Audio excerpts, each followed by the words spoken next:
Fáilte roimh go fáil mí mis Gaeilge. Welcome back to Let's Learn Irish. Laethuil A1 topic sé Rannóg a hocht Micheál a caint ag díreadh isteach bheithic Éisteacht. Level A1 topic 6 section 8 Micheál talking, focusing on listening. Agus sa Rannóg seo beimid ag dul siar ar an ngnáthshéal agus an aimsir láire.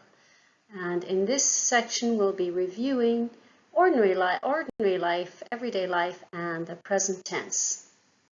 Bhuíochas Micheál a caint uait don gníomhaíocht seo.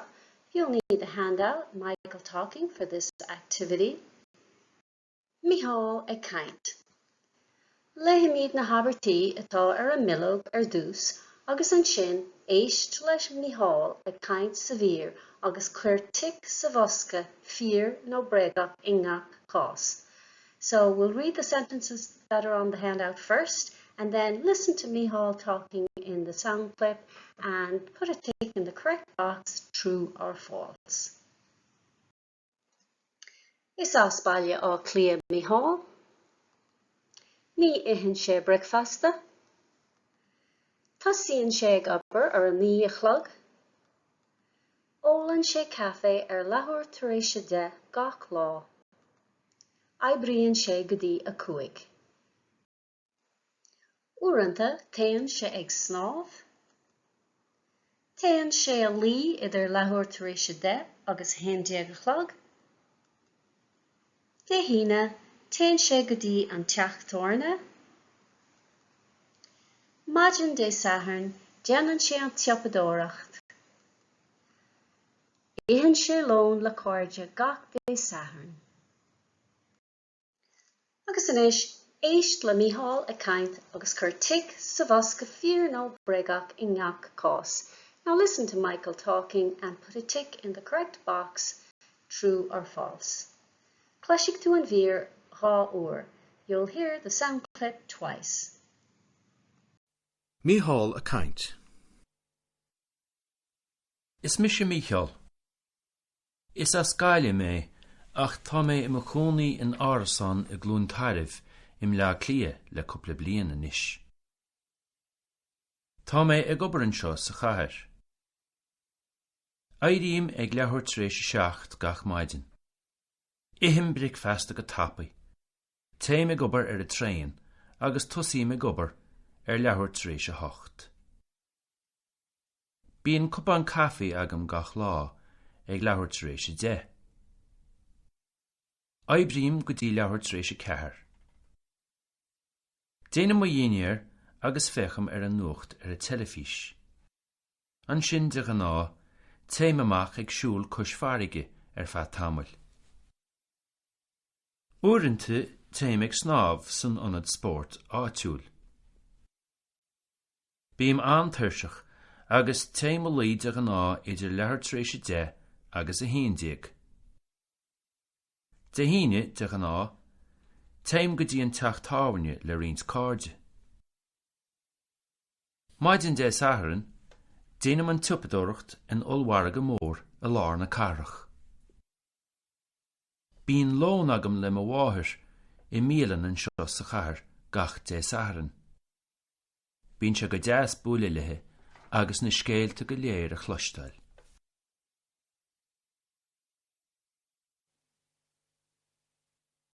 Micheál a caint. Is mis Micheál. Is as Gaeilge mé, ach tá mé I mo chónaí in árasán I glún tairibh im le clia le cúpla bliain anois. Tá mé ag obair anseo sa chathair. Éiríonn ag Laethúil tar éis 7 gach maidin. Itheann breicfeasta go tapaí. Téim ag obair ar a tréin agus tosíim ag obair ar Laethúil tar éis 8. Bíonn cupán cafaí agam gach lá ag Laethúil tar éis 10. Aibríonn go dtí Laethúil tar éis 4. Déanam mo dhéanaar agus fecham ar an nuacht ar a telefís. An sin de gná, téim amach ag siúl cosmhairge ar feadh tamil. Uaireanta téimigh snámh san ionad spórt áitiúil. Bíam an-tuirseach agus téimolaí de gná idir leabhar tar éis 10 agus a 11. De híine de gná, téim go dtí an teacht tábhairne le riont cáirde. Maidin de saithrin, déanam an tiopadóireacht in ollmharga mór a lár na carach. Bíon lón agam le mo bháthir I Míle an seo sa chathair gach de saithrin. Bíonn sé go deas buaile lethe agus na scéalta go léir a chluisteáil.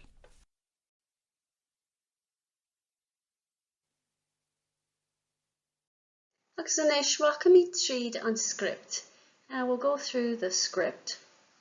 Is Micheál, I'm Michael, is as galibh mé ach tá mé I Mahoney in Árasán I glúntarmh I Míle á Clia le cúpla bliain inis. I'm from Galway, but I've been living in a flat in Clontarf in Dublin for a few years now. Tá mé ag obair an seo sa chathair. I'm working here in the city. I riam ag Laethúil tar éis Éisteacht gach maidin. I get up at 7:30 every morning. I have breakfast a good topic. I eat breakfast quickly. Téim ag obair an train agus suíomh ag obair Laethúil tar éis Éisteacht. I go to work on the train and I start work at 8:30. Bíonn cupán cafe agam gach lá ag Laethúil tar éis 10. Every day I have a cup of coffee at 10:30. I briam go dtí Laethúil tar éis 4. I work until 4:30. Déanam a dhéanaar agus féacham an nuacht an telefís. I make my dinner and I look at the news on television. An sin, de gná, téim amach ag siúl cosfarga feag tamil. Then, usually, I go out walking beside the sea for a while. Uaireanta, téim ag snáb san ionad spórt áitiúil. Sometimes I go swimming in the local sports centre. Bíam an-tuirseach agus téimolaí de gná idir Laethúil tar éis 10 agus a 11. Usually I'm very tired and I go to bed between 10:30 and 11 o'clock. De híine, de gná, téim go dtí an teacht torna le roinnt cáirde. Friday, usually I go to the pub with some friends. Maidin de saithrin, déanam an tiopadóireacht in ollmharga mór I lár na cathrach. Saturday morning, I do the shopping in the large supermarket in the center of the city. Bíonn lón agam le mo bháthir in Míle an seo sa chathair gach de saithrin. I have lunch with my mother in a restaurant here in the city every Saturday. Bíonn sé go deas buaile lé agus na scéalta go léir a chluisteáil. It's nice to meet with her and to hear all the stories. Agus inis na freagarí. Is as baile á Clia Micheál, bréagach. Ní ihann sé breicfasta, bréagach. Tosíonn sé gobar an ní a chlog, bréagach. Ólann sé cafe a Laethúil tar éis 10 gach lá, 4. Ibriann sé go dtí a 5, bréagach. Uaireanta, téann sé ag snáb, 4. Téann sé lí idir Laethúil tar éis 10 agus a 11, 4. De híine, téann sé go dtí an teacht torna, 4. Maidin de saithrin, déanann sé an tiopadóireacht, 4. Agus ihann sé lón le cáirde de saithrin, bréagach. Beag an bhuileog líon na barnaí uait go don gníomhaíocht seo, you'll need the handout Fill in the blanks for this activity. Líon na barnaí, fill in the blanks. Éist leis an gcóid fuaime a rís agus líon na barnaí. So listen to the sound clip again and fill in the blanks. Buin úsáid as na focail atá ag ban an leathannig chun cabhrú leat. So use the words at the bottom of the page to help you. Agus shahiad na focal, and here are the words: Team, all warga moor, Tame, Ihim, Imachoni, Fechim, a Handouts, Laethúil tar éis a hocht, Bíonn sé. Micheál a caint. Is Micheál. Is as Gaeilge mé, ach tá mé im chónaí in árasán I glún tairibh im le clia le cúpla bliain anois. Tá mé ag obair anseo sa chathair. Éiríonn ag leabhar tar éis Éisteacht gach maidin. Ihim bric feasta go tapaí. Téim ag obair ar a tréin, agus tosaím ag obair ar leabhar tar éis a hocht. Bíonn cupán cafaí agam gach lá ag leabhar tar éis a 10. Éibríonn go dtí leabhar tar éis a 4. Déanam mo dhéanaar agus fecham ar an nuacht ar a telefís. An sin de gná, téim amach ag siúl cosmhairge ar feadh tamil. Uaireanta téim ag snámh san ionad spórt áitiúil. Bíam an-tuirseach agus téim ó laoi de gná idir leabhar tar éis a 10 agus a 11. De híine de gná, téim go dtí an teacht tábhairne le riont cáirde. Maidin de saithreán, déanam an tupadóireacht in ollmharga mór a lár na carach. Bíonn lón agam le mo bháthir I Míle an seo sa chathair gach de saithreán. Bíonn sé go 10 bualadh lethe agus na scéalta go léir a chluisteáil.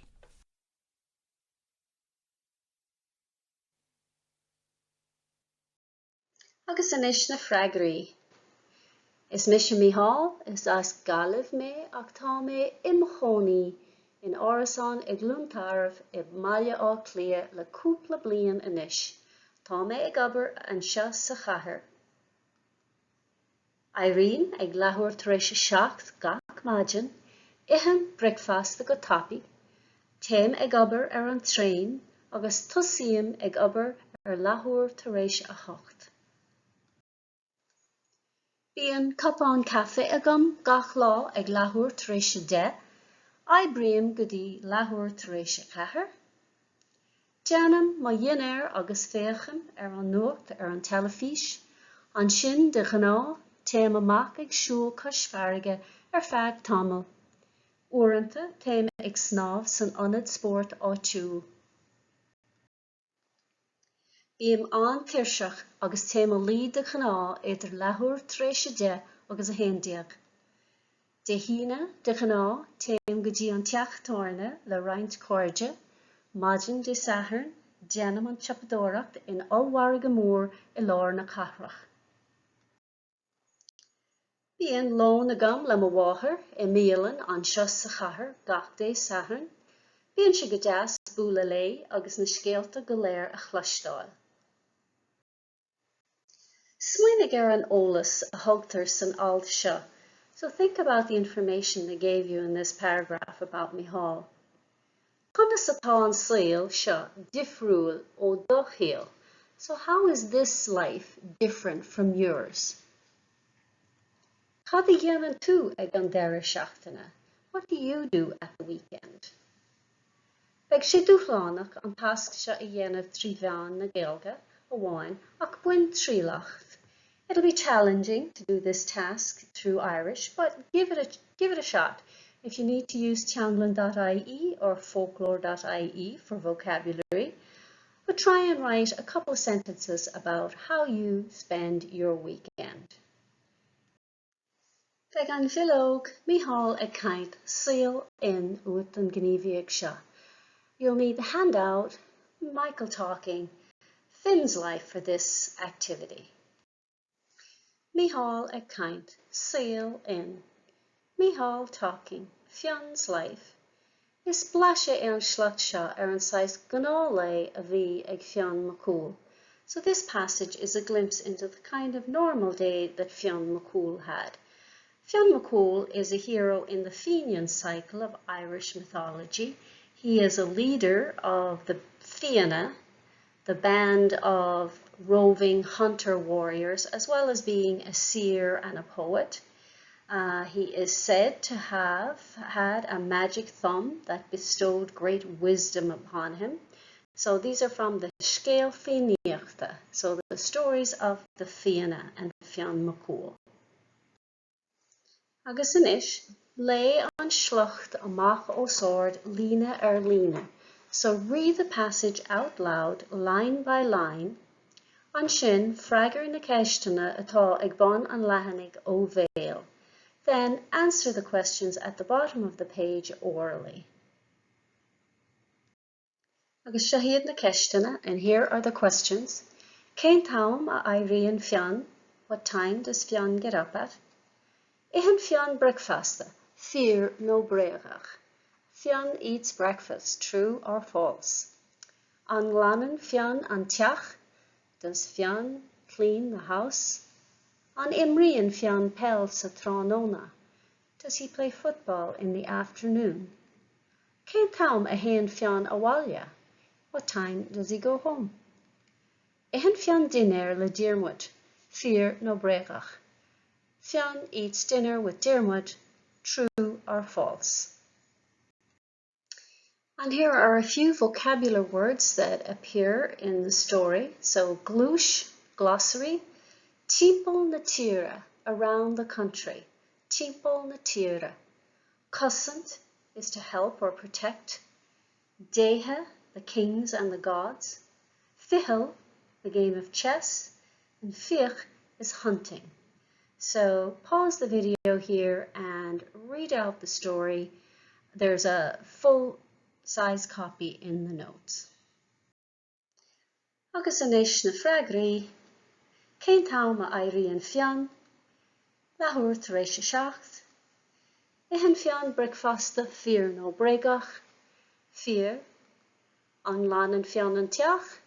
Ní lanan. An imrian Fionn pel sa thránóna? Ní imrian. Caint am a hen Fionn awalya? A 10 o'clock. Agus ihan Fionn dinner le Diarmuid? Fear no breagach? Breagach. Conas Irirí leat, how did you get along? Agus sin deara le Rannóg a chocht, Micheál ag caint.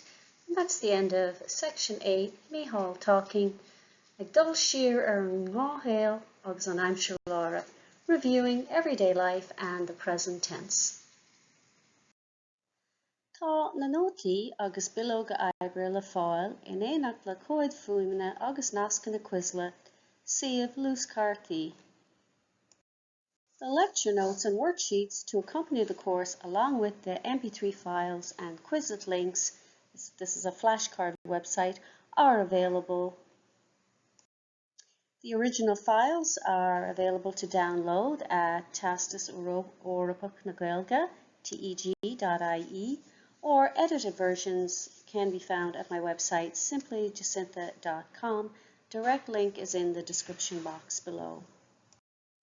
Míle buíochas the Theastas Eorpach na Gaeilge as cead a thabhairt dom úsáid a bhaint as na háiseanna closamhairc atá le fáil ar a suíomh. Many thanks to Theastas Eorpach na Gaeilge for their information to use, the learning materials and resources that are available on their website. Tásúlgam gur bhain sibh tanna bhas. I hope you enjoyed it and got some use out of it. If you did, like and subscribe and share with your friends who may be interested in learning Irish.